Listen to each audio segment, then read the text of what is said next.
guys, it's Sami and Anthony here from Signal by Sony. All right, Anthony, you're a guy who stays in shape. Question, what's your workout secret? Why are you buttering me up? Do you need money?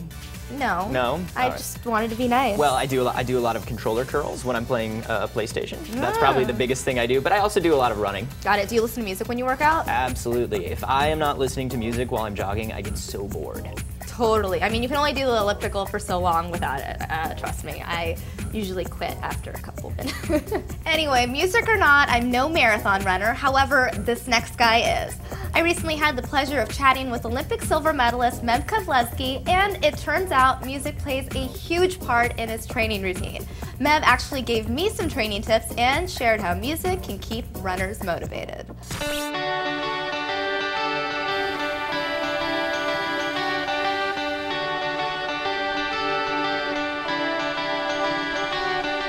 Hey guys, I'm here in sunny San Diego, California with Olympic silver medalist and New York City marathon runner Meb Keflezighi. Meb, thanks so much for joining us. Thank you for having me. It's great to be here. Well, okay, so you won the silver at the Olympics in Athens in 2004. You won the New York City Marathon in 2009. And just yesterday, you won the half marathon right here in Balboa Park, right? Yeah, it was a great day yesterday to be able to do my first half marathon in San Diego after 12, 13 years of professional life. And yeah, it was a great event to be able to be in the streets of San Diego where, you know, I ran most of the time or rode the bike and in front of my family and friends and coaches and teachers and classmates. So delighted to be here. Wow. So obviously, like when you're, training for, whether it's the Olympics or marathon or anything, music is important, right?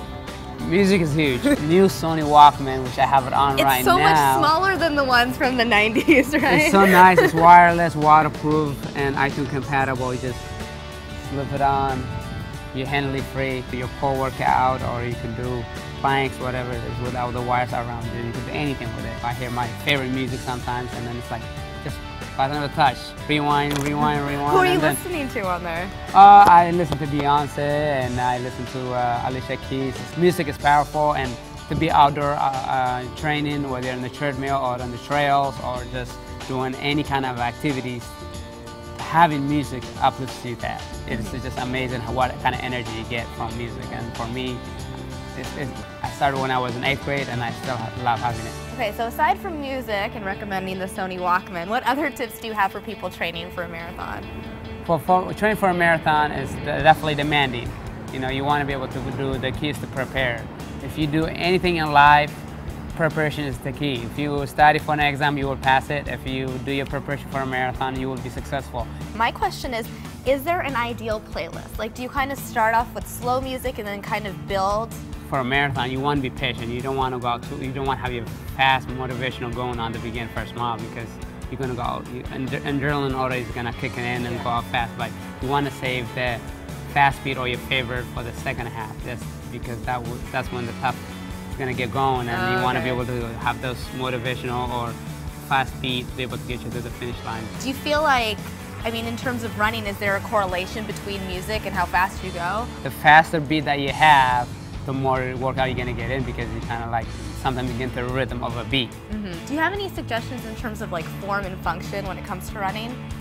Yeah, people usually say it's all about mechanics sometimes, when we all unique individually, but at the same time, you want to be able to do heel on toe versus for a marathon. You don't want to be on your toes or jamming, which is going to hurt your joints or your knees. So you want to do fluid, heel toes, and then be able to stretch for 5-6 minutes before you go on any run.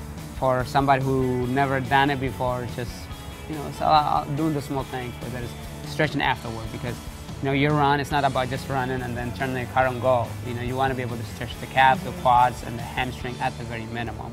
So it will help you be able to be injury-free. Injury-free means practice more means good performance. All right, Meb, so I'm sitting online, I need some motivation. Where do I go? There's a couple of websites you can go visit: competitor.com, runnersworld.com, and also my personal favorite, marathonmeb.com. Got it. Well, I will for sure check out marathonmeb.com. Thanks so much for joining us, Meb. I appreciate all your tips. Wow, that is a seriously inspiring guy. Yeah, totally. I would not want to run against him. What's crazy is that he did an 11-mile run before I interviewed him, and Wow. he's training again for the New York Marathon this November. So That is crazy. I know. So, do you feel like you are ready to run a marathon now?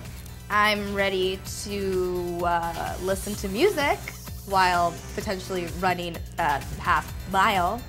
Baby steps. Baby steps. Baby steps. All right, well, I think that just about does it for this episode of Signal by Sony. But if you can't get enough, you can always watch more of our show at sony.com/signal, where you can find links to all the products we talk about. You can also head over to youtube.com/signal and post a comment or a question. We love hearing your feedback. For now, this is Anthony and Samia saying see you next time.